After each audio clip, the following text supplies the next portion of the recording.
Welcome to the September 2nd committee meeting of the Natchitoches Parish School Board. We will start off with a roll call as soon as I remind y'all of this public service announcement. We heard from the media over the past few days. They cannot hear us when we talk at meetings. So if you talk, if you'll please pull down your microphone and speak directly into it. I'm sorry for that news. Ms. Revels, go ahead. Mr. Danzy. Here. Mr. Matuire. Here. Mr. Benefield. Here. Mr. Harris. Present. Mrs. McGaskey. Yeah. Ms. Palmer. Ms. Phelps. Here. Ms. Harvey. Here. Mr. Fredu. Mr. Nicholson. Here. And Ms. Page. Here. We have a quorum. Thank you, Ms. Revels. We will start out the evening with our superintendent's report. Yes, ma'am. Thank you. Not a ton of updates. One very exciting thing that Mr. Kozad is going to share, something he figured out on his own, took and ran with it, that is going to help a lot of kids. But some things I want to mention to you. The jamborees, our teams competed in that. Those were both our junior high had their jamboree.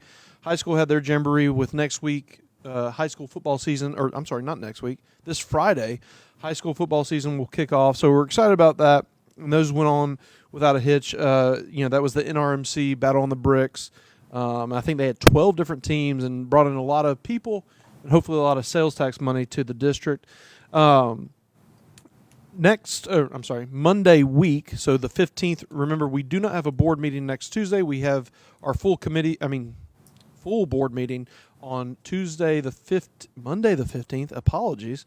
In that board meeting, the biggest thing on that one is we will be presenting and hopefully you will be adopting the 25-26 budget. So excited about that. And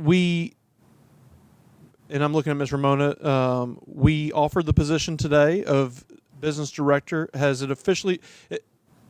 It was accepted in theory, but then we had to sign a letter of intent or something like that with the exact salary. So we believe by tomorrow you will have, we will be able to announce our new business director, and the idea is that they would start September 17th. I will keep from announcing the name until they have officially signed their letter, but we're extremely excited about that.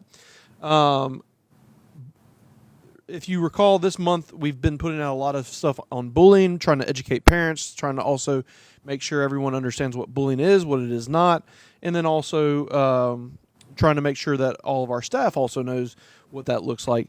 Miss Pinkney and her team have a program that they have called Satchel Pulse, which is going to do evaluations or screeners rather on all of our students, and then also provides the ability to do some social emotional lessons for all students. And I think right now we're going to be mandating 2 social emotional lessons for every student at every school, every grade level moving forward, because unfortunately our kids are going through a lot of that they bring with them, but we're going to do what we can to help the situation. Also, September is Suicide Prevention Month. So we will be doing some things with that. As you know, all of our staff take suicide prevention training to be able to recognize the signs and symptoms of that. And we want to very much be a part of that and make that a big priority in our district, because it is the most serious of all things. So very interested to see what our team's putting out on that, and that'll be good stuff.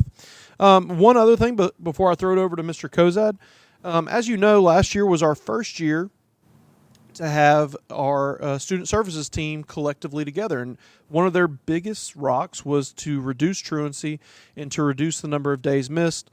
I do not think there was a day that me and Ms. Pinkney did not discuss that, and she kept herself busy for 365 days last year making sure that happened. And today, the state put out the official report of how we did. So it's kind of like getting our SPS scores, but now it's on attendance. And if you recall, last year we were at 14.2 absences per child in this district. We are now excited to report that we are now at 10 absences per student in this district. So she reduced us by 4.2 absences per child. That's every child. And the cool thing, too, is we used to be above the state average in terms of how many absences. We are now 1.6 absences below the state. They are at 11.6. So I can't imagine that anyone did a better job statewide of reducing from where we were, because to be transparent, we were not in a good spot on attendance. I have to give a special shout out to Lakeview because they had the largest change from, I believe, something like 14 point something absences to 9 point something absences per student. So, yeah. Wow. Very excited for them. And why do we care about this? It's not because we're trying to mess with kids and parents and make their lives difficult. It's because we know the more they're in class, the more they learn, the less they're going to be in trouble, etc. So very excited about that. And Miss Pinckney, I think she's telling us we're going to get down to 5 for next year. No, she's freaking out back there already. But they're doing some stuff this year that's going to even improve upon their efforts. I think maybe this week we'll start to see a attendance dashboard on social media that shows the community where each school is at. So we're excited for that. With all that being said, unless there's any other questions, I have a really exciting thing that Mr. Kozad is going to share with us. That's a huge opportunity for the students in our district whose parents are veterans. Before you move off that topic, are some of these numbers driven by just a handful of students with large absences? So I would say that there's some of that's the case, because if Miss Pinckney were to give you, and I think she's doing a presentation next month, I believe, where we did greatly reduce the kids who were over like 100 absences and the kids who were like over 40 absent. All those things reduced. But when you look at it, that was part of it. But in reality, it kind of was a collective effort of even the kids who were missing 4 or 5 days before, we're now seeing that they're missing 2 or 3. I can tell you on a personal note with my children, they missed less days this year specifically because I wasn't going to be the guy who started the war on truancy and had my kids out of school more than they were last year. So I do think collectively, whether it's kids who were out a lot or kids who were out a little, there was improvement across the board. Thank you. And Mr. Benefield, I think as it pertains to probably Lakeview, you're looking at culture change and the being intentional by both the district as well as the that school. You know? Yeah, and the parents as well. Right. You know, it was an education process for them, so I'm very grateful that parents got on board with it too. Right. Yeah. You can't overlook that because Right. getting the parents involved. For sure. Well, real quick before we move on to Mr. Kozad, when you spoke about Suicide Prevention Month, is there anything that your staff could share with the board educationally about that, as far as not like a formal training for us, but anything that would help us talk to parents? Because we get approached by so many parents all the time who have problems with their children. They don't know where to turn. So anything that we could have. I think the biggest thing is, most of us on this board have had children, and so we've been through different things, and some of them may have reached that level. I will tell you, I've been in education for 19 years. I have 3 kids. So in some ways, people might say, oh, you may know about the signs and symptoms. Well, outside of the training I've gotten per, the past 19 years, I haven't experienced it in the way that our quote-unquote experts on student services have. So one of the things I would tell parents, in fact, I was in a SBLC meeting today, kind of similar situation, is give them student services number, give them F. Pinckney at NPSB.LA, J. Ingram at NPSB.LA, because a lot of times it's as long as we have a parent who's willing to accept help, we can load them up with resources. In several instances, we're actually going with the parent to whether it's psychiatric visits or medical visits to help kind of advocate for them. So that would be my thing is anything we tell them. I get nervous about us giving advice just because if they take it and it doesn't work out, but putting them in touch with those folks, I think, is one of the best things you can do. And if we could get maybe a flow chart of contact information just to help us when we're approached, that would be great. Yeah, for sure. Yeah, I would not want the formal training where that would be on my hands. Like I totally get that. But if you are any resource we could share. Yes, ma'am. But if you are interested, I will tell you the vector training. It's not something you'd have to take a test on, but if you're interested just in knowing some of the signs, we can easily assign that to you. And if you don't take it, you don't take it, but it'll at least go to your email. Okay, I would love that personally. If Ms. Ramona is saying she can take care of that. We have one Perfect. that we have available to us, like you do your ethic training. Right. That you can sign. through the state. Well, yeah. So we send out bundles to y'all. I don't think y'all. Some of y'all may be getting it, but we actually have to assign it because I doubt y'all are under that. Yeah, she's telling me no. But every other person who interacts with students is getting that training. Perfect. Mr. Kozad. All right, so I don't know if any of y'all have heard of Chapter 35, Dependents Education Assistance. It's a federal law and a program through the Veterans Affairs Department. And basically what traditionally it's been is it's college tuition assistance for dependents of 100% permanently and total disabled veterans, as well as Gold Star dependents, which would be, their service member was killed in action. It's a great program for college, but in recent years, the VA has expanded it to include high schools. Part of the eligibility requirements was that the student has to attend a VA-approved high school, and neither of our high schools in the district were VA-approved. So earlier this month, with Dr. Eloy's blessing, we got all the paperwork together and all the curriculum documents and handbooks and everything else needed. We submitted that to the Veterans Affairs Office, and we got approved at Natchitoches Central and Lakeview. So both are now VA-approved instructional facilities. So what that opens up is that any high school student who is Chapter 35 eligible can now start receiving benefits while in high school. Previously, that would have meant that you were reducing your college benefit by doing so, but the VA has expanded the option for an additional 5 months of benefits tax-free without affecting your college amount. So you're allotted 36 months of VA benefits while attending a second higher education in college. Well, now your second half of high school, you can be getting paid tax-free, the student, $1,536 a month in their pocket as assistance without at all affecting what you'd receive in college. In total, that Awesome. amounts out to $7,680 that a high school senior, their last 5 months, so basically after Christmas break or even before that, can pocket and put in their pocket to take to college with them to get them off on the right foot. I think we're a little stunned by that. That's really good news. That's amazing. So one thing I want to mention, though, is so this just speaks to who Mr. Kozad is, but also our team. Mr. Kozad fixes computers, moves, does all the IT stuff, makes sure the internet's running, keeps our meetings running. But he saw an opportunity that would benefit students of this district, and it has nothing to do with really his day-to-day. But he just came to me and explained it, and I was like, well, yeah, that makes total sense.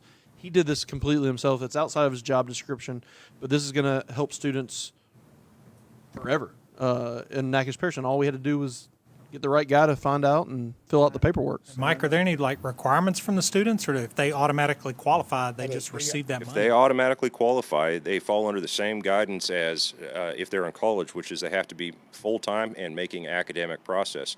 So if you're in high school full-time, which any of our students that are enrolled full-time, and you're not essentially dropping out and failing every class, then you still qualify. Wow. That's all it takes. There's definitely a change because my dad was a 100% disabled veteran, but it's only when you went to college Yep. it started. But now it's when you're in high school, which is, a lot of saving, especially if you got planning on going to college, Yep. you know. And there are additional cutoffs with when eligibility was received and the requirements for the student. So, for instance, if the veteran received 100% permanent and total disabled rating before August 1st, 2023, the requirement is the student must be 18 years old to begin getting these benefits. If they receive that rating after August 1st, 2023, there's no age requirement. They just have to be in high school. So technically, a freshman in high school could start receiving these benefits and get them the whole way throughout high school. However, only 5 months of that would not count towards their college benefit, and then they would have their college benefit being reduced, and you wouldn't want to waste, 3 years of college benefits while in high school. But as a personal example for my daughter, who's been doing dual enrollment, we don't plan on her being in college for a full 4 years. We think she's going to graduate in 3.5 semesters. So we are taking the benefit for her entire senior year, because otherwise that could be potentially just money left on the table at the end of college. So each family kind of has to look into that on their own. Do you know if the child, the dependent, has to reside in the home with the disabled veteran? Does not.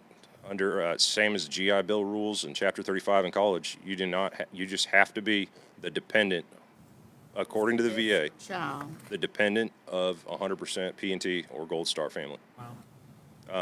The application has to be submitted through the Department of Veteran Affairs, just like anything else, and that can be a timely process. Yeah. Once you are approved with the VA, and the student will be awarded what's called a certificate of eligibility.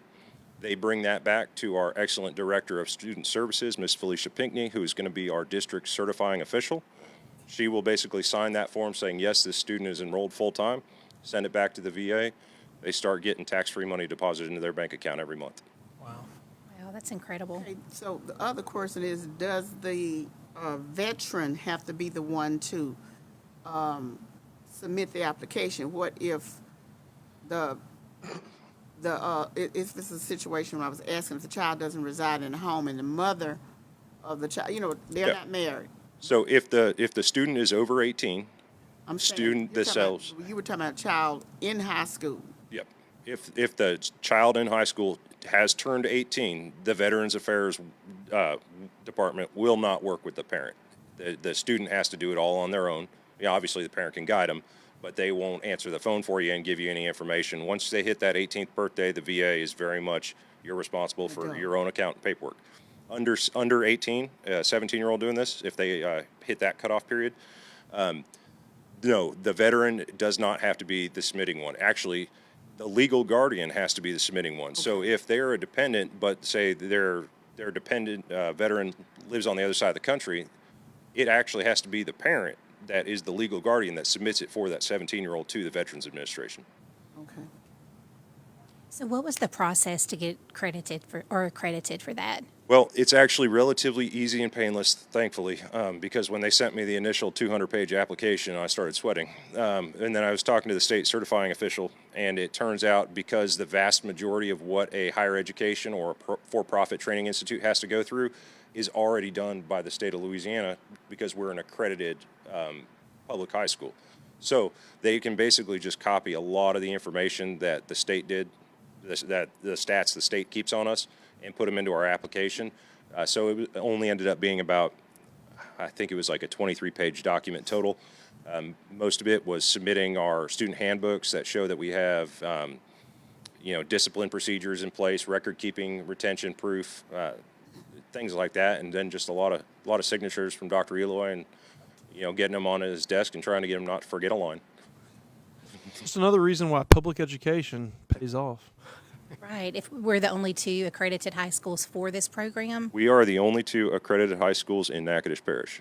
that's awesome. Leesville, I believe, is accredited. You'll find a big concentration of accredited high schools around military bases. Alexandria Senior High was also accredited, but we couldn't let them be the only ones in the area, so we had to get ours. But both of our high schools are now good to go, and that's effective date of August 1st, 2024. They backtracked us and backdated us a whole school year. So I'm not making promises, but you might, this applies to you, and you had a senior that graduated last year, you might want to go talk to the VA about possibly 5 months of back pay. Wow. Back that's pay is a incredible. real thing with the VA. But this would be retroactive only for 5 months. Well, 5 months without affecting college benefits. I would assume that if you had graduated last year as a senior, you're already using the Chapter 35 DEA in college right now. But I can't guarantee the VA will honor back pay on those 5 additional months. And I also cannot guarantee that the program continues for another year. It's due for renewal on August 1st of 2026 for this 5 free months. I hope so. The state representative I talked to said the chatter he's hearing is he thinks it's going to be renewed, but it is set to expire. It was only for 3 years, apparently, from 2023 to 2026. And we're really hoping it gets renewed, because that's awesome jump start to students that are in that situation. Literally, jumpstart. Yeah. Well, I just want to say, number one, thank you for doing this, but then also thank you for your service as well. No problem. Any other questions? Thank you, Mr. Kozad. Okay. Anything else on the superintendent's report? It's not for what he's mentioned so far, but perhaps when we get to the transportation report, we can get an update on the app and how that's working this year. Okay. Thank you. All right, so informational reports. We will hear from Mr. Shirley at our next meeting. And we have Ms. Hicks, not tonight, possibly the next meeting, if at all this month. And then we have our transportation report, Mr. Baptiste. Thank you for being here tonight. Good evening.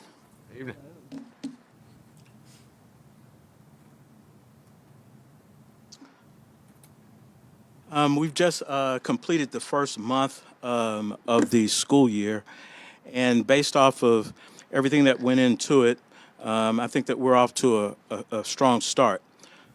At present, all of our routes that are open are actually being run. Now, some of them are being covered by subs, and so if we look at this this number 2 here, there's actually a couple of edits. There's, for example, the first one, there's actually 7 routes that are being covered by subs currently. That should go down in the next couple of weeks. We're addressing overcrowding as it has become available. There's really not any issues that I'm currently aware of that we have not addressed the overcrowding. There are some arrivals that are still late. We're dealing with 2 specific ones at LP Vaughn. I had a conversation with the principal today, and we're working on some resolution. As we look at what we're doing, since the last time that we spoke, I've hired 3 new drivers. We've got currently 2 in training with an additional 1 that we have returning. So we've got more drivers that are actually on the way. We've actually hired a brand new dispatcher, she's set to start on Monday. So with that, our office will be fully staffed and we'll be able to provide better and more quality service. I've just begun, or last couple of weeks, we've begun our school visits. I've done 3 so far. I've got 1 scheduled for this week, and we'll do the balance before the second week of this month. So we'll get out to all the schools to address their individual concerns. With reference to the app, it seems to be working fine. We send out regular updates to Mr. Kozad as necessary. So from the feedback that I've gotten from phone calls, that part seems to be working. So the song and dance with the bus change and the route number and all that's kind of pretty much behind us. Well, yeah, as long as, reactive. provided we give Mr. Kozad the proper information every day, then that You is. kind of got to be reactive, but hey, it's last minute stuff is last minute stuff. Correct, Yeah. correct. Okay. Thank you, Mr. Baker. Any other questions? Who are the subs that's covering the routes? Pardon? Subs, who are Yes, the ma'am. substitutes? We've got currently 7. Do you want the? Who are the So drivers that? yes, ma'am. So in saying that, we've got 7 routes that are currently being serviced by not a specific driver. So all of the routes that subs are on, they're either an additional route from a driver, or we've got substitute drivers that are actually working both AM and PM for those. So the substitute drivers, or some drivers already that have routes that are doing additional routes, or you have sub drivers with As stated, ma'am. licenses that are extra drivers. You say you hired some new drivers. Right. As stated, we've got both sub drivers that are doing those extra routes, and we've got drivers that are doing additional routes with their own. So there's both of those. Doing additional routes. Yes, The ma'am. there's both. definition of a sub driver is what? So what I spoke about were sub routes. Route. Okay. Now, I did address the sub-driver question Okay. as she had. So are you asking me the sub-route or sub-driver? Driver. The Okay. definition of the sub. Okay, a sub-driver is a driver that does not have an assigned route. Okay. Okay. So, Mr. Baptiste, Yes. I think you might agree, maybe might agree. We had kind of a rocky start to the school year. I've heard from a lot of different principals they were a little bit dismayed because their dedicated phone line's not working. There's not someone there to answer that. The dispatcher, would that be their job to answer the phone dedicated for school personnel? Are we talking about the? That phone. Okay. I didn't want to call it that. Oh 'cause I no. didn't know if it Okay, was an that internal line is system or not. specifically as I think I shared this with Dr. Eloy. That line is in my office, and so as long as I'm in my office, which is about 95% of the time, the phone gets answered. So if I step out of my office and that phone happens to ring, then that would be the only instance where that would not happen. Okay. So right now, do we have enough routes, enough buses, and enough drivers to properly service Natchitoches Parish? Yes. So there is enough buses, the routes. There's more than enough routes, and as I stated in the opening comment, every single open route that we have is covered every day. So the only route that we've had any issue with is we had a board driver that just took a leave, and so we're having to react to that, and we've already done that with we're covering that route. Okay, was that the route to Natchitoches Central in the evening? Is that the same route? No, I think you're 124? talking The about one in 124. Ashland. 124 has gone through several iterations. Right. Initially, it was overcrowded. Then, in response to overcrowding, it was split. But then the split caused the bus to be very late to Natchitoches Central. And then the most recent iteration, which I think started Wednesday of last week, I think has solved both problems. Is what I Yes, we're timely for the pickup, and so that part has been both of those have been addressed. Okay, good deal. Any other questions? And you indicated that there are no overcrowding issues at this time. That I'm aware of, and anyone that I have been made aware of, we have addressed. Okay, because I'm receiving other information in regards to overcrowding. As stated before, Ms. McGaskey, if you got any information like that, I'd be more than happy to take that. And there's not any issue that we're not actively working on. It could be happening. Okay. Yes, ma'am. Thank you for taking that initiative for visiting schools. I know that'll go a long way with principal relationships. Oh, absolutely. So maybe next month when you come back, can you give us an update and let us Oh, know? yeah, I'll be finished with every school by the time we meet again. Perfect. Any other questions for Mr. Baptiste? Yes, and so the route out in Ashland has been resolved. Yes. Okay. Yes. And just heads up to the board, and I've mentioned this to Mr. Baptiste, but we haven't talked about it recently. If you recall, we're going to be getting Miss Martin, Jennifer Martin, from Teaching and Learning with Mr. Baptiste and myself here prior to the October board meeting, because Mr. Benefield had the agenda item from probably 3 months ago about the staggered start. Yeah. And so we're going to be looking at what possibilities we have in that area, making sure that master schedules don't get blown up, and then also bus scheduling, but trying to do that to possibly be able to reduce number of routes. I'm sorry, not the number of routes, but the number. You could have the same number of drivers covering more routes without an impact on the actual service, if that makes sense. Yeah, and that would be in preparation of the RFP that we hope to put out November, December, depending on that information. Thank you very much. Thank you. Item 5D, Personnel Report. Mrs. Winder. Good evening to you all. Good evening. I know you have access to the report where our staffing is starting to stabilize for this school year. As Dr. Eloy mentioned, we spent last week interviewing candidates for the Director of Finance position, and I am hopeful that I will hear back from the person we decided to offer the job to, hopefully by tomorrow. I'm It was a pleasure just working with my colleagues and Dr. Eloy and getting to know the 6 candidates we interviewed last week. But our decision to offer the job to this person whose name I won't disclose right now, it was a unanimous decision because her qualifications, her experience closely aligned with the job description for the role. So, the other thing that I would like to mention, and that Mr. Baptiste did not share with you, but it has been being announced in our newsletter, is that we have a partnership with ECHO to help enlist more drivers. Please do. I'm sorry.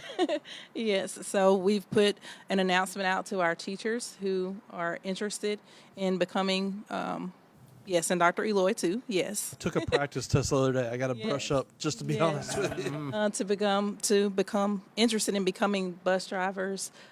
So they'll have to pass the CDL test first, and then they'll go through the training free of charge with ECHO. So hopefully, we'll be able to have some people to cover the routes that don't have drivers at this time. So it's exciting. It is something that I mentioned to Mr. Baptiste during the summer when we partnered for the Hiring Expo as a way of just even recruiting people to our district, because sometimes we have people who are interested, but they need a little bit more income than we can offer, particularly if they're the head of their household. Okay. Let's see. So that's all I have to share with you. I will assign each of you a Vector account tomorrow and give you access to the suicide prevention training. It is really good. So hopefully you all will take the time to complete it. Okay. You all have any questions for me? Are we being able to, I hadn't looked at the hires, but are we being able to replace the SPED teachers? Right now we don't have any SPED teacher openings. We have some SPED teachers that are out, but they aren't complete vacancies yet, if that makes sense. So we're getting subs in, at Provençal, we have 3 teachers who are out or will be out on maternity leave.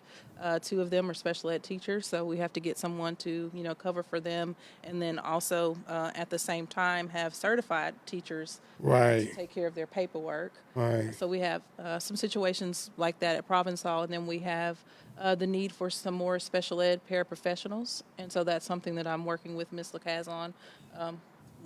We were going to try to meet today for staffing, but that didn't happen. But hopefully the 2 of us can sit tomorrow and talk about those vacancies we have and the needs for special education paraprofessionals. Okay. And Dr. Eloy, we spoke some months ago about doing something different for those teachers who go across the river, as far as giving a stipend or something like that. Are we still doing that? No, sir. So the stipends that we had talked about, that we had been doing prior to this year, were all ESSER funded.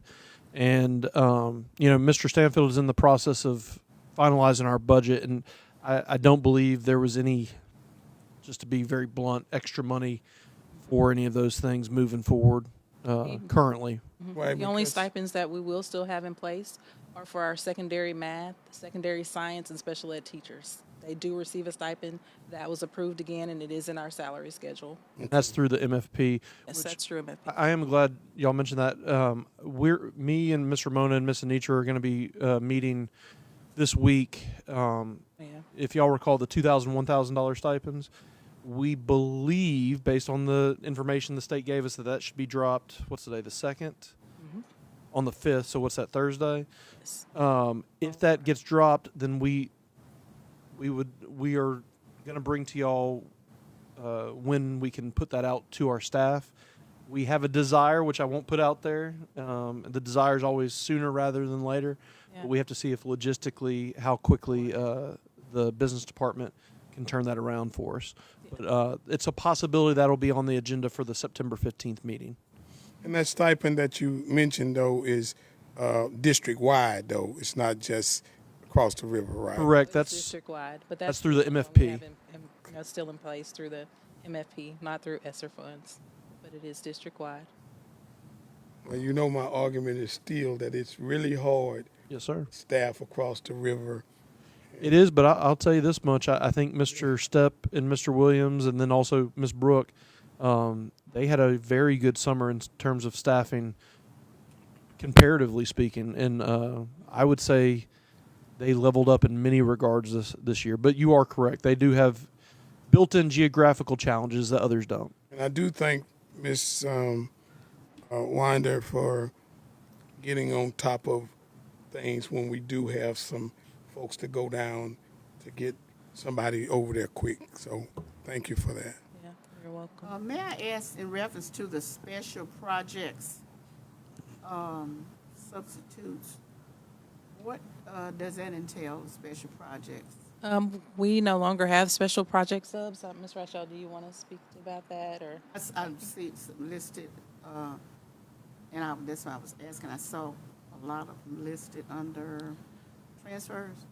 Yes, ma'am. Some of them transferred to new positions because that was something that we were not able to continue to financially support based on other initiatives, and so it was something that the principals loved, but it just could not continue because there's not necessarily a return on educational investment with that. It was something that helped for logistics, but it wasn't necessarily improving student outcomes.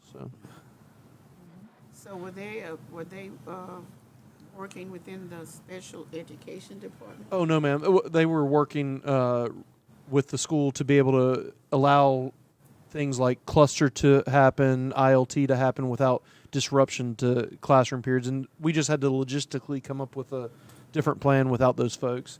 And I'll be honest, some of our schools, even though they were supposed to use them for those purposes, there was some frustration because at times they would be utilized Is it so? in other areas that weren't necessarily part of the. Intended? Yes, ma'am. Yeah. So I said that as diplomatically as possible, Ms. You did a Reschel. really good job. Ms. Winder, Yes. before we wind up the report or wind down the, yeah, no pun intended. So you had 6 interviews for the financial director. Yes, we had 10 applicants, but only 6 of them met the minimum requirements for the role. I have to say, as a board member, I'm pretty impressed with that. That is a good, solid pool to choose from. And the fact that the committee chose unanimously, that's pretty awesome. So thank you all for your hard work on that, because that's our first director hire in a little while. So Yes, ma'am. And I can say that the applicants were strong. They all had strengths, but it's just the one that we chose. She was a clear standout because of her experience and background. And we wanted someone to step into the role really prepared, because that's what we need at this point. That's what our kids deserve. So, yeah. thank you for your hard work. All right. Thank you. Ms. Weiner, I know Mr. Nicholson can echo this, and it's a month behind because we're getting the August report. It's good to see Ms. Vi return to Marthaville. Yeah. No doubt. Yes. You're welcome. Okay. All right. Okay. Thank you. Thank you very much. Item 5E, Federal Programs Monthly Report. Mrs. Rachel. Ms. Reschel, which document would you want me to open up first? Just the federal programs update. I'm going to say September monthly. That one. Is that right? It's perfect. Okay. Is this thing on? How are y'all? Good. Just some quick updates.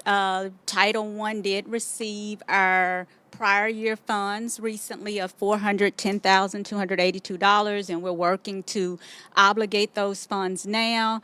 Our goal is to have the application fully resubmitted before noon tomorrow.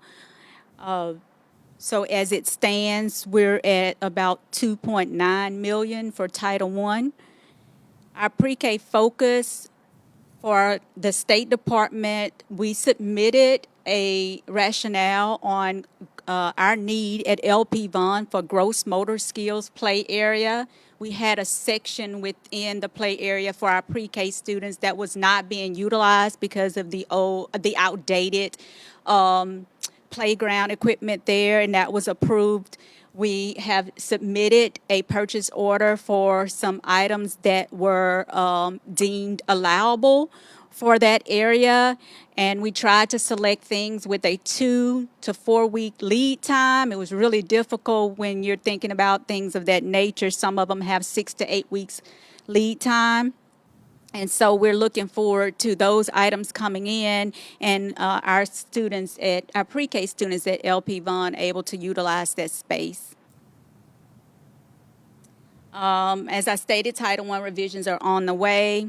Quick updates, Title IV. This is our first year utilizing our Title IV funds for our students in Natchitoches Parish. So we had to submit a logic model for review. And so one of the things that we did was we sent it out to our directors to get some feedback on. And so this is going to cover things like ACT retest. If you're with the high school in that are aware of the high school needs, so a lot of Title IV will cover some high school needs as well as safe and healthy schools. And so we're working with Ms. Pinckney and her team to bring in the platform. I believe it's Satchel Pulse. Yes, ma'am. For our students to have some services there. Did you guys have an opportunity to look at that logic model, and do you have any questions regarding that?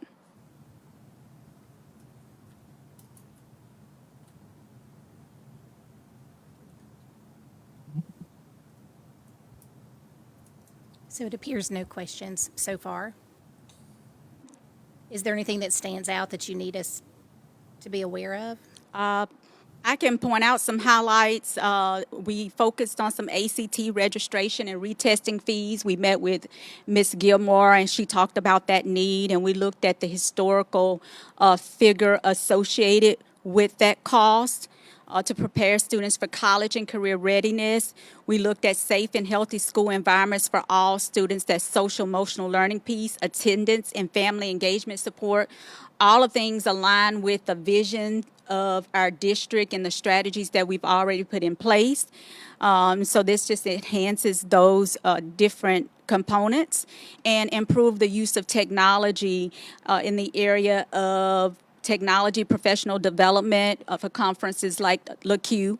Also, we are seeing a need for quality translators so that our school leaders can communicate with families in the absence of our EL coordinator or EL paraprofessional. We have 2 EL team members that support the entire district. So I've reached out to Mr. Mike Kozad to give some feedback on devices that would complement our current system. And so those are the big 3 rocks: improve use of technology, safe and healthy school environment for all students, and a well-rounded education, which we are focusing on our ACT and our ACT prep. Ms. Rashall, the ACT score increased to 20 by 2027. Are we not going to receive a bump by not everyone having to take it now?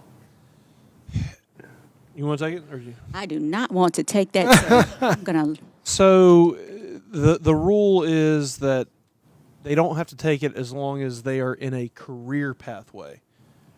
So I think our average will perhaps go up, but the thing about it is, if it used to be career pathway kids, oh, hey, you can't pass this, so we're going to put you in the career pathway. If you look at what the state's demanding of a career pathway kid, it's very comparable to college pathway. In fact, in many ways, it's more rigorous. It's just a different pathway. So we do think that probably statewide you're going to see a slight bump, but a significant one that's just like, out of this world. I don't think it, because, they always show those lists and it shows like Massachusetts has a 26 average, but Massachusetts only takes the scores of the kids who want to take the test. This is a little more nuanced in the sense that it's the kids who are in a career track, but it's not just the kids who want to take it. It's everyone. I'm sorry, not a career. Yeah, career track. Everyone who wants to take the college track will still be taking ACT. And there's still a lot of kids who are on a college track who still struggle with the ACT. So But I do think you'll see a bump. Right. Okay. The last thing is compliance and reporting. Our Title I comparability is underway, and this is something that we do yearly in our federal program department, which we look at our full-time equivalent staff that we support in non-Title I schools versus Title I schools. There are a lot of formulas embedded in there, a lot of numbers that we have to pull that I could not do without the support of the Human Resource Department. So Ms. Winder, this will be her first crack at it with me and the business department. So we're working through that. We have an ESSER Achieve audit that's in progress, and it's due to be submitted this week, actually, on September 5th. And Ms. Tawana Dupree has taken the lead on that, and she's done an exceptional job on getting all of that information ready for us to submit on time. I want to give a quick recognition to our EL team. We started our first WIN group, our first English learner WIN group at Weaver Elementary, and we are very excited to see what the impact that it will have for our students at Weaver, and we hope to expand the second 9 weeks into some of our other focus schools. So I do want to just bring that to your attention. How many students, Ms. Rasho? We have 19 students at Weaver, which 15 makes a subgroup. We have 19 that have been identified. We have about 6 more that are on the our 30-day intake. We're in the process of completing those now, and that's just for Weaver. We have 12 now at Natchitoches Junior High, but that number appears that it will meet that 15 because we have 3 that we are currently doing family interviews on. And so Natchitoches Central has a lower number this year. I can't remember the exact number. I believe it's about 7.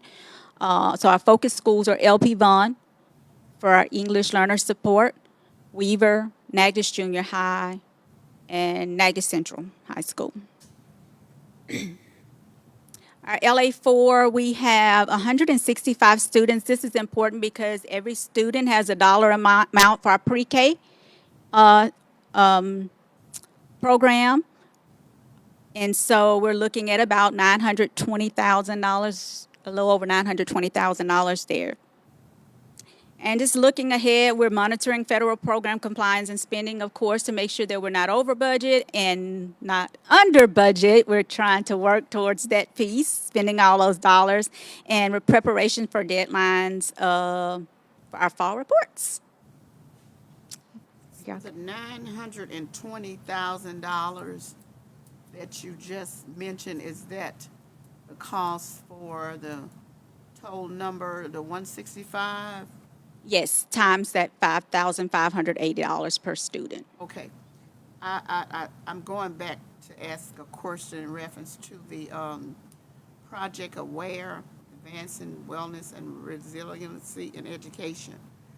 Does that, no, recently they said that they were going to be requiring testing for the elementary age kids.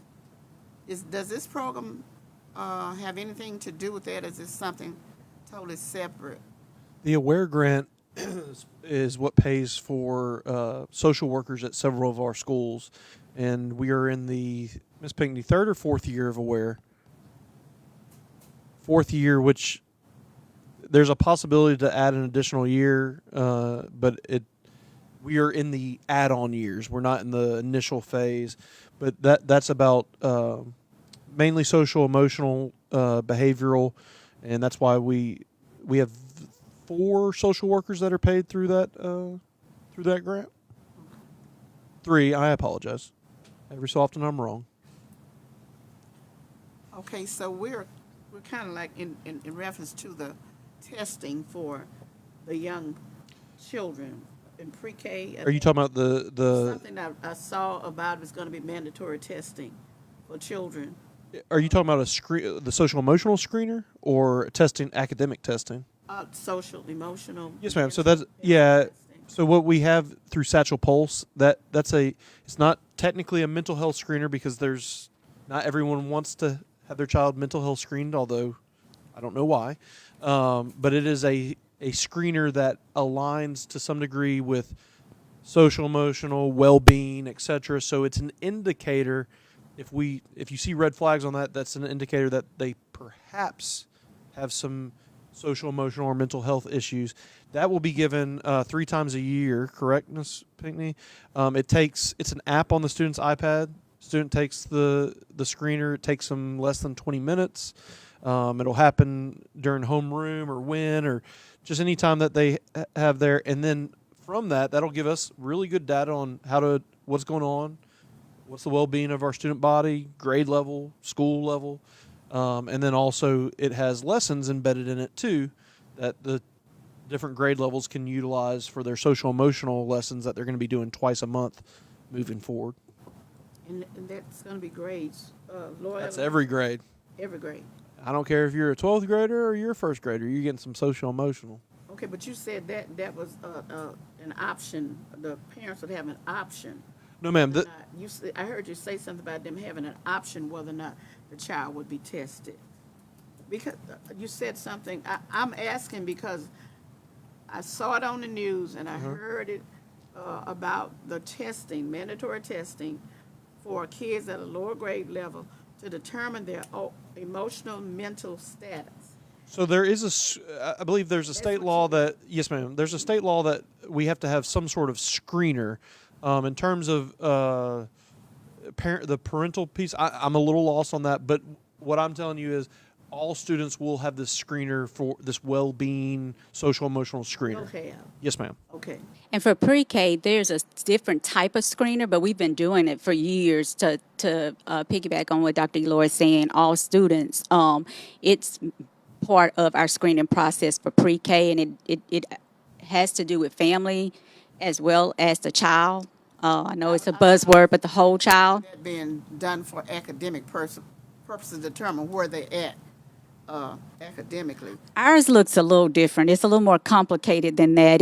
Because it does look at like fine motor skills and students developmentally where developmental milestones, and that plays into some areas of the social emotional piece. It's never too early to teach them how to self-regulate. And so ours look a little different, but it definitely complements what we're doing with K-12. That was the question you were asking about pre-K, because I heard you reference pre-K. Okay.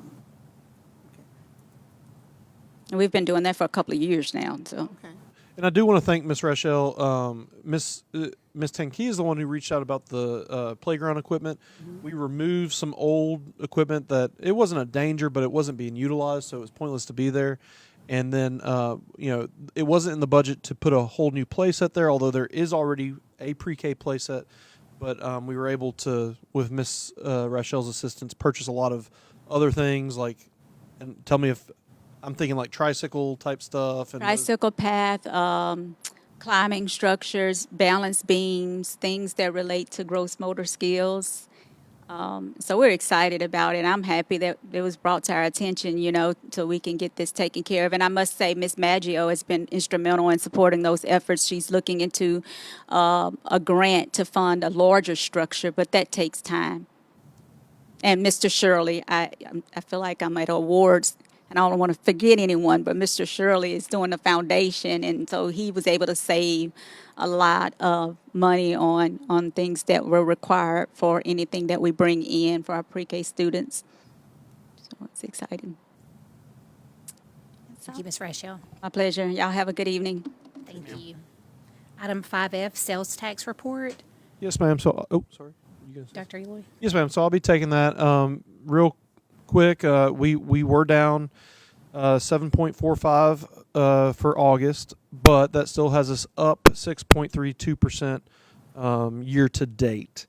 It's a little confusing because the city was up 19% on sales tax collections, but we we include the entire parish, we actually went down 7%. So it just shows you that there is some discrepancy right now between the city of Natchitoches and then the surrounding areas, what they're pulling in, because to get from 19% down to a negative 7.45, then there's a big reduction in the rest of the parish. Thank you for that report. Item 6, Finance, Facility, Service, and Insurance. Ms. Palmer is absent tonight, so I will take this item. 6A, discuss and consider rejecting bid on agricultural lease of NPSB-owned property. Mr. Metoyer? And Mr. Stamey's here. On the agriculture, it's just so much. It was actually beaded out under the hunting stuff. Most people didn't even know was being the farm ground was even being bedded out, and it got a lot of stuff in that bed I don't think need to be in it. And Joe can, Mr. Stamey can reference to that. Thank you. Everyone, what we reviewed so far is and came to the recognition that the agricultural lease has some issues in the actual lease itself, for which the terms need to be modified to reflect a more reasonable and fair approach that will be cognizant in recognizing, if you will, a more appropriate per acreage amount for the lease term. And excellent suggestions have been made in our discussions up to this point to see if we can target an actual amount for the proposed acreage, lease per acreage unit that will be utilized and tied to some type of standard. Right now, there is no standard. It's more or less just based on non-scientific approach to try to determine what a fair initial bid rate should be.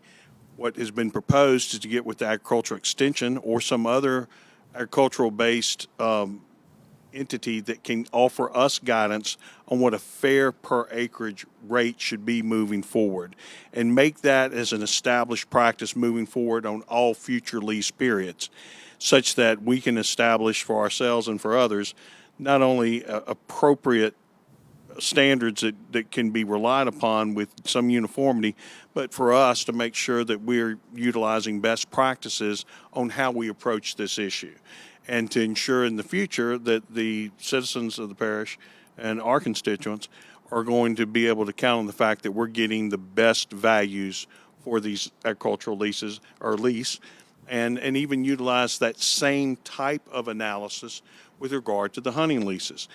None of us are experts in what an appropriate uniform value should be for hunting leases, yet there are market sources out there. So it is the belief that we need to do some due diligence to determine exactly what that approach should be, come up with a formula that will make it uniform moving forward into the future, and utilize a standard rate going forward on how that rate is to be determined from market studies and market sources, so that everyone will know, and from the public's perspective, that we've achieved the best rates for these leases as possible as minimum bids for when these bid packages go out for the public's consideration. Moreover, there was a recognition that both with the agricultural bid and the hunting leases, that the bid as issued, the bid package as issued, contain far longer periods of time that are practical, because those are such lengthy periods that were set forth in these leases that it does not allow for adjustment for changes in market conditions. And again, by having it tied to some type of standard moving forward, we'll be able to make sure that appropriate amounts for future leases are being obtained.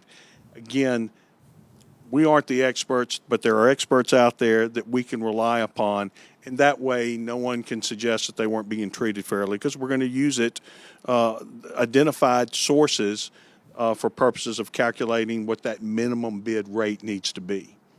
There's also some considerations that we need to make sure of, because these bids packages did not appropriately consider some hopeful good activity that's occurring in the parish right now with regard to oil and gas and other mineral leases. And while there's timber, merchantable timber, and how we manage our timber resources those provisions are contained in these leases. There's nothing that addresses the oil and gas, largely because Natchitoches hasn't been fortunate enough to enjoy oil and gas potentials like we have right now. So this is a real hopeful source of revenue for the board moving forward. And the last thing we want is to have some leased property that cannot be marketed efficiently for a oil and gas consideration because they're being denied access because of hunting rights or hunting periods. We want something very clear in these leases, subject to what is more or less associated with that which we do have for timber, that it makes it clear that the rights of oil and gas lessees will be superior to that of the rights of hunting or agricultural leasing. And we can only hope that there's going to be some good areas of development near some property we own, because it can be a huge game changer.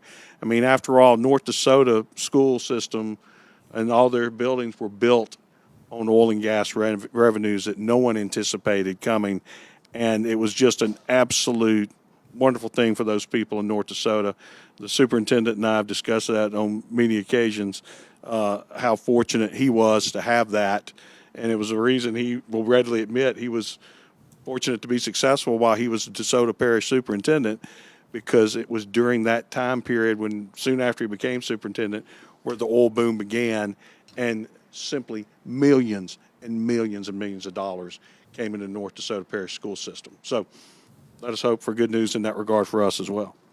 So what has been proposed is that we're going to make a presentation for the September 15th meeting in which the agricultural lease would be, as it's currently issued in terms of that bid package. Since the board has the right to reject all leases or proposed bids at least, then there will be a motion, I believe, in which the agricultural bid will be rejected, and that there will be a modification of the hunting leases subject to a brand new lease that all parties would be asked to sign. And that would be negotiated with the proposed winning lessees on the hunting leases prior to the September 15th meeting.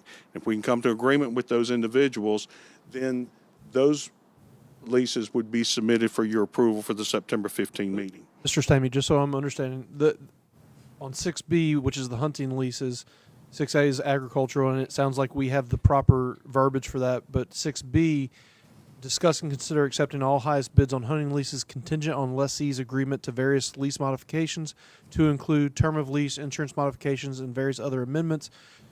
Will that be okay as long as we add to, as a accompanying document, that new lease? It will be. We can make a bid term and or condition more onerous for the lessee and more beneficial to the board. We just can't do vice versa. So we cannot, to do less would be given a gift, and we cannot obviously make an impermissible gift. So keep it as it is, except once you you have the new lease agreement by the 15th, I can place that on there as well. Absolutely. So the vote can transpire as I have it currently. That's correct. So would like to meet anyone that would like to meet. Will be up here the afternoon of the 5th. Either anyone can call in or come by and discuss any of the proposed revised lease terms for the hunting leases. We can make sure that it's incorporated in everything that we all want to make sure it's included. Then if y'all will instruct me and allow me to do that, then to contact each of the winning bidders and go over the proposed revisions. And if anyone has any concerns, we can discuss them. And the proposed revisions largely concern the length of the terms, right? Length, and we need to tighten up the insurance rules and the applicable conditions. And most importantly, everyone has to agree to be subservient to any oil and gas leasing opportunity.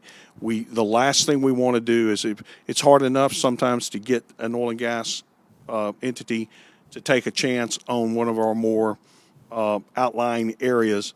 What we're hoping to do, and with your approvals, is start talking to some oil and gas companies and try to encourage them to take not only those properties that are close to the areas they have some interest in right now, but possibly make an effort to say, look, we'll let you lease every acreage we have, but we want to get a good number, even for those that you might not be as interested in.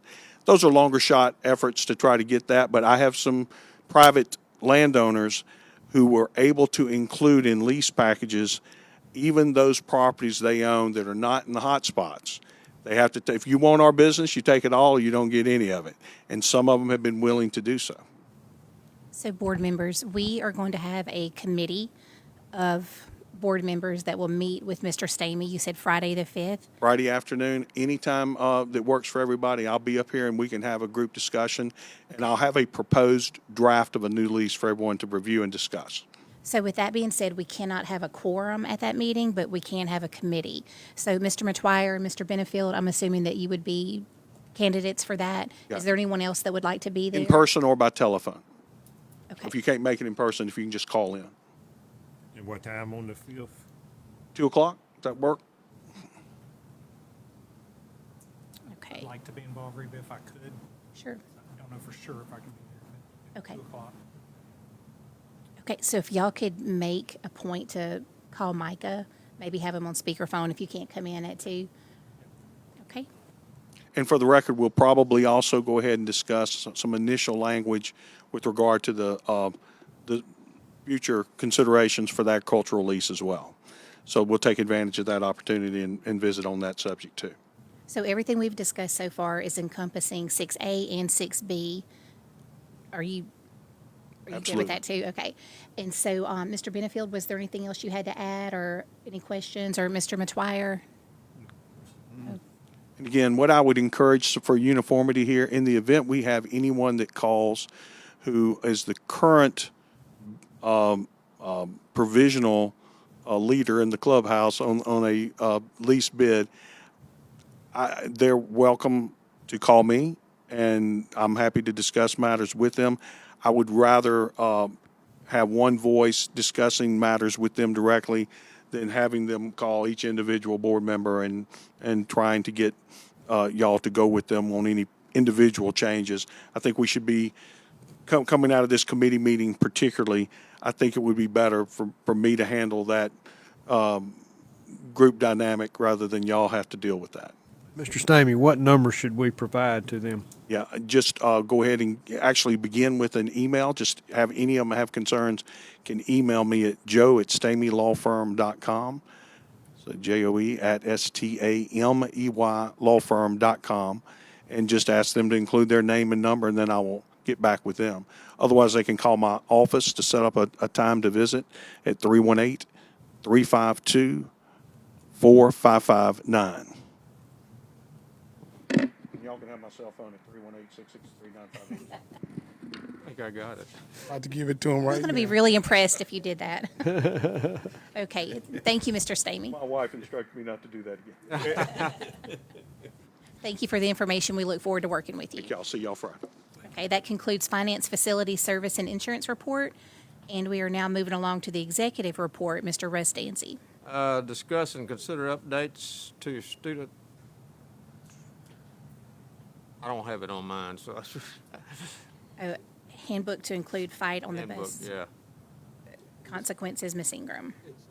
I'm sorry, Miss Pinckney will be speaking on behalf of Miss Ingram. Okay. She will. But Mr. Stamey's talking to her right now. Page 13.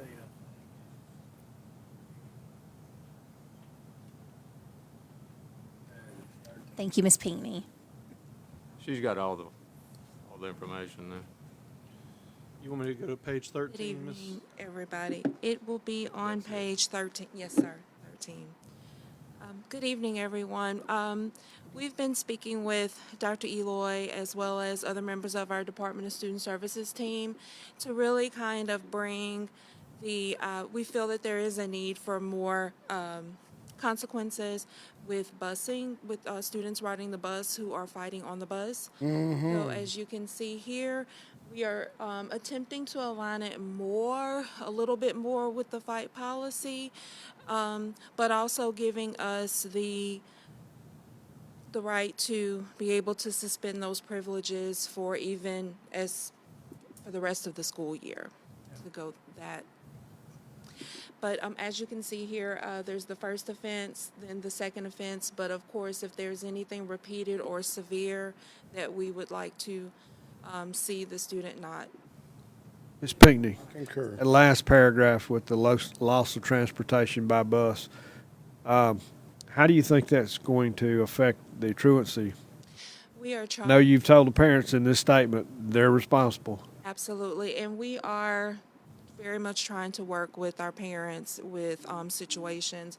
We are also working with ECHO on some specific things already. I can't really talk about them at this point, but we will definitely keep you guys posted. We don't want to have to do that, but in the extreme case, we want to be able to make sure that we have policy around it. Thank you.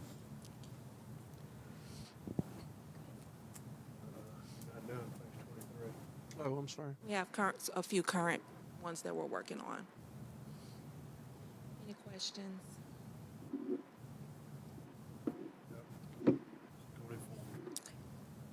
Thank you.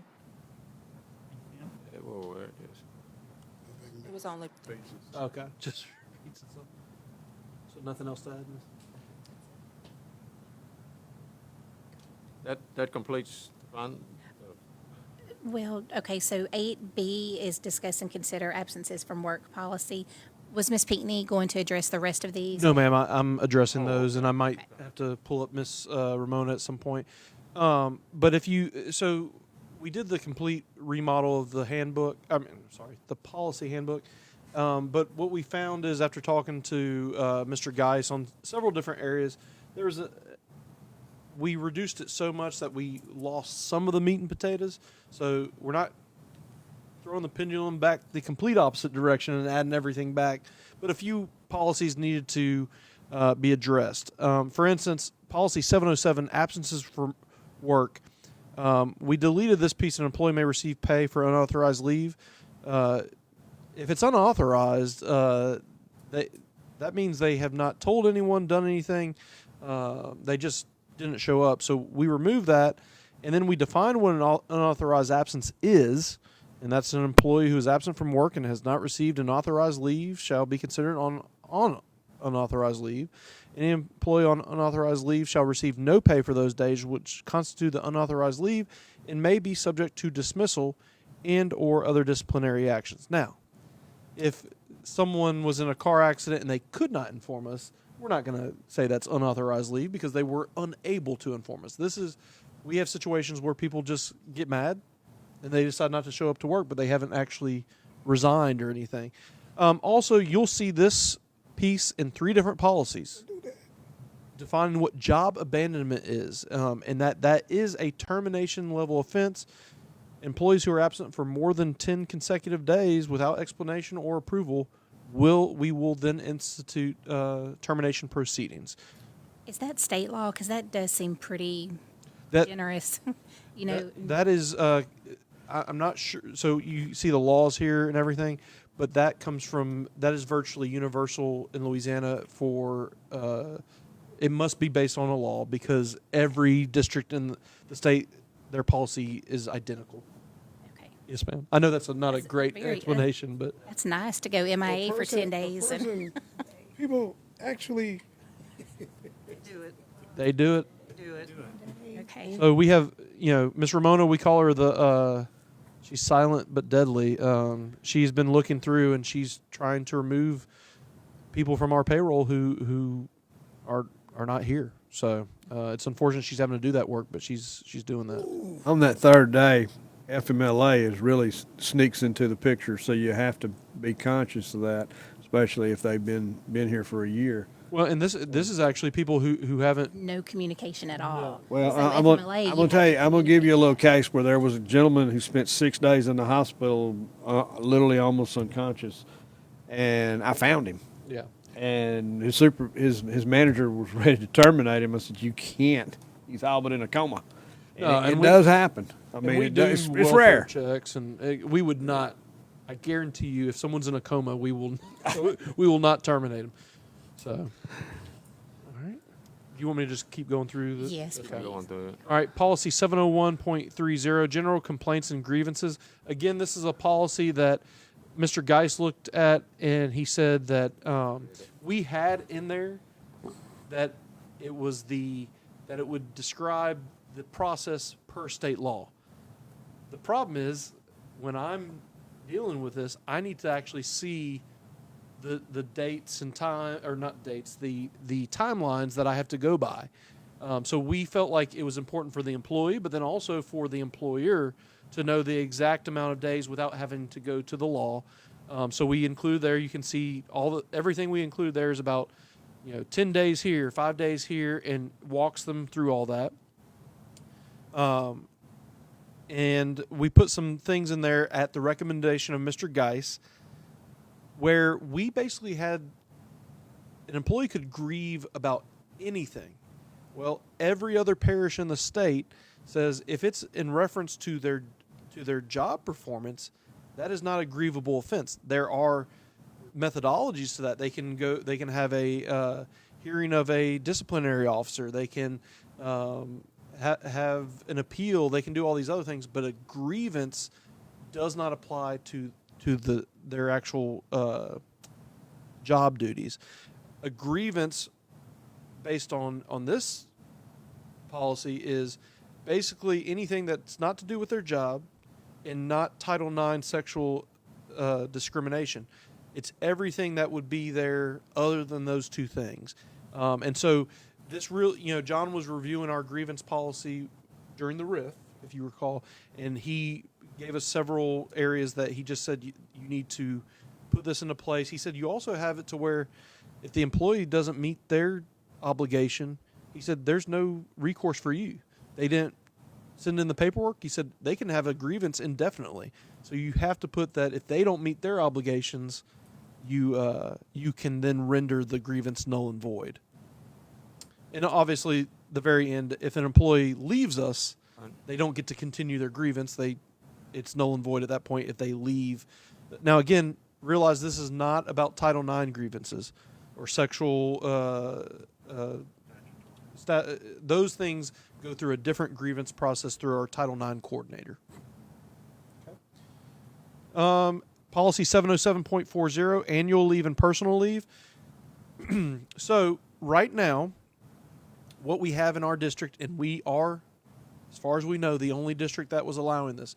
For sick leave, which all employees have sick leave, we already have a policy that says when you retire or whatever, you get 25 sick days paid out to you. Even if you have 500 sick days, you only get 25 paid out to you.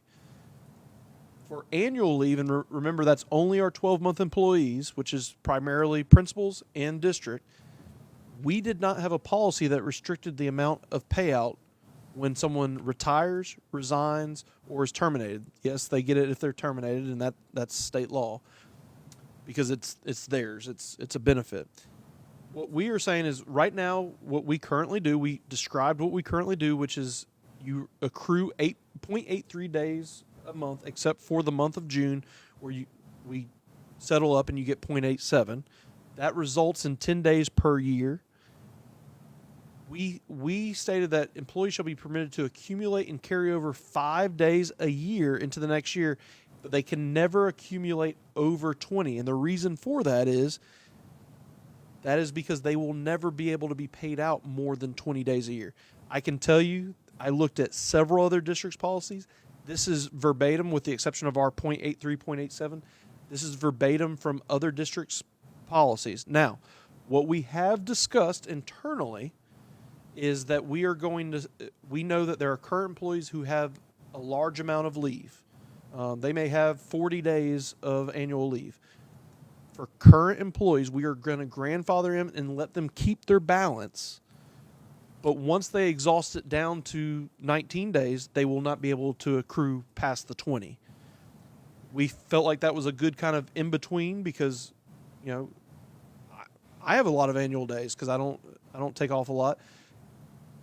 They want to keep those. We understand that. And maybe they're going to take an 8-day vacation instead of a 7-day vacation this year to start to slowly exhaust those. But the main thing is from a fiduciary standpoint, it makes no sense for us to be paying out in some cases $30, $40, $50,000 in annual leave when someone retires. It is a strain on the district, and no one else in the state is doing this. So 20 is kind of where everyone's at. There were some districts that had 15, 20, but we felt like 20 would be the first step to kind of rein this in. Again, this was at the suggestion of Mr. Geis after review of some of these. We had addressed this about some years ago. Just didn't move on. Yes, sir. The thing here is, are you going to say to those people who have 40, 35, whatever, do you have 4 years or 3 years to pull it down after that, or are you just going to grandfather them in? Well, the good news is, so right now we can look at and say you're only rolling over 5. So the likelihood of them exhausting within a 3 to 4 year time period is probably going to happen regardless. But that's something we have talked about pulling kind of where everyone is at now, which I think for the most part what we looked at is a lot of people in the 12-month area are really in that 30. The majority are in that 30, maybe higher 30 area. And then you have some people who will not be named, who've been in the job for a long time, who are outliers in this. And I'll be honest, even they couldn't. I think if they tried, they wouldn't be able to exhaust that in a 3 to 4 year period unless they took a 6-month vacation. So. But you're not going to allow anyone with an excessive amount to roll any days over? So I mean, if you do, you're allowing them to add more to the problem. Can't build upon the number of days they already have. So they've got I'm sorry. That's what it says that in the policy. I apologize. It says you can't accrue. So those people wouldn't accrue anymore until they get below the 20. Their 10, Billy, every year for sure because they can't roll over in. Yeah. Oh, I agree. Apologies. I kind of explained that wonky. Yeah. But then once they get below 20, then they can start to roll over. Yeah. All right. But our schedule. No, I'm serious. I mean, no, I'm not going to say anything about that. But we require a lot of our principals and our 12-month employees, and there's a really narrow gap of amount of time that they have to take off. So when you look at 20 days, sometimes people are like, "Oh, 20 days. Well, that's 4 weeks of vacation." Mm-hmm. And then most times, I mean, I never use 5 days of vacation leave on vacation because typically I plan it around like July 4th or something like that, and a weekend, so I get the most utilization. Yeah. All right. Policy 713. This is employee conduct. Again, all these came out of Mr. Geis's suggestions. It gave a little more meat to what we expect from our staff. And again, none of these you can read through them. I won't do it for you because they're all just things you would expect staff to do. Be punctual, recognize and respect the rights and property of students and others. Again, we included job abandonment. And then also this last paragraph that basically says, hey guys, we cannot create a policy that has everything that a teacher can do wrong. And there's some expectation that outside of this policy, we can still address behaviors that aren't explicitly written out. Okay. Policy 713.10.01, prohibited unauthorized leave. You can kind of see a pattern here. So this is the actual policy on unauthorized leave. Again, we just put that job abandonment piece in another location.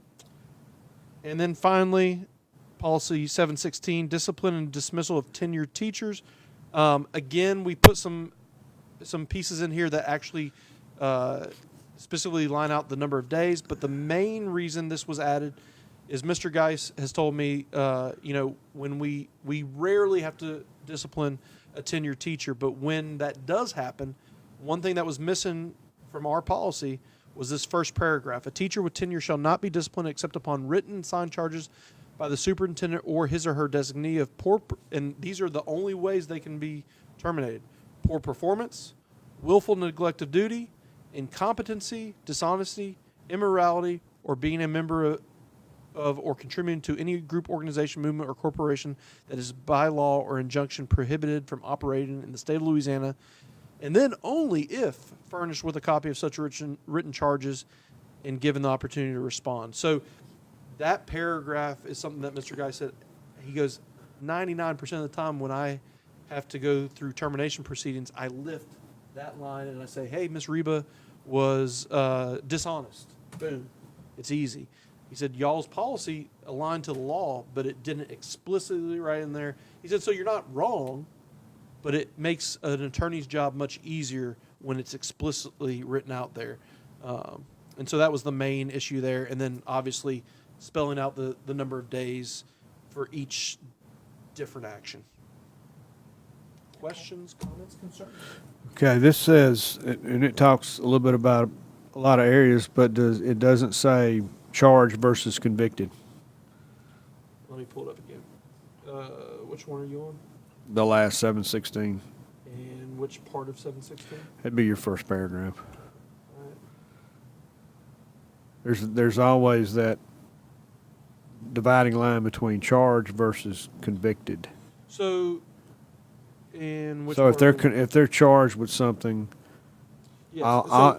and it would be considered either dishonesty or immoral or whatever. Yeah. So what happens is I never send out a termination letter initially. So, and Ms. Reba is my employee in this case. The principal comes to me and has documentation that, let's just use dishonesty, she lied in this situation. And so what I will do initially is I send a 10-day charge letter to that employee because she's a tenured teacher. Now, non-tenured teachers will get a 7-day charge letter. And what that spells out is I am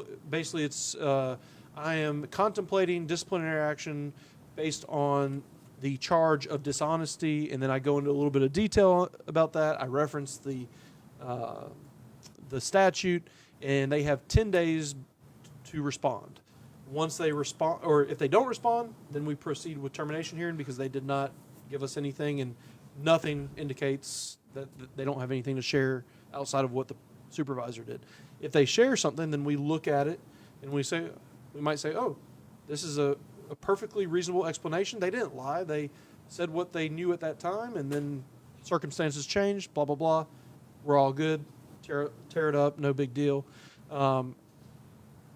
What we can also find is you did not give us enough information to prove otherwise. We still believe that this was the case. So now we are proceeding with not necessarily termination. It's discipline up to and or including termination. Now, with tenured teachers, the only discipline outside of that would be leave without pay. And in that case, you still have to send a charge letter. You have to go through the entire same process you would for termination, but you do it for leave without pay. And so then at that point, once we institute proceedings for termination, then they still have the ability to have a hearing before a hearing officer, which is basically a minor court case, and then an independent hearing officer, which is chosen randomly by us. We have 5 of them right now. We pull it out of a hat. They conduct their hearing, and then even after that, if they don't like what the hearing officer said, then they can still go to the district court. But once the hearing officer has done it, a lot of times it kind of dies after that. So that's a really long explanation of the charge versus the actual being guilty of it.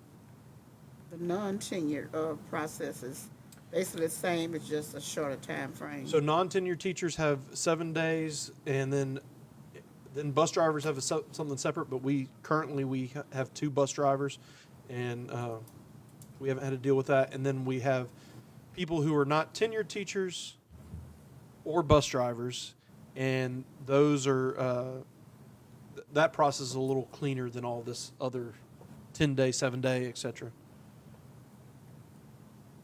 And all that's dictated by statute. So. Okay, any other questions? That concludes Mr. Danzy's executive report. And board members, before we adjourn for the evening, I do want to remind you the next meeting is on Monday, September 15th. And again, if anyone is wishing to help with the committee meeting Friday, get in touch with Billy or Emil. So, have a good evening.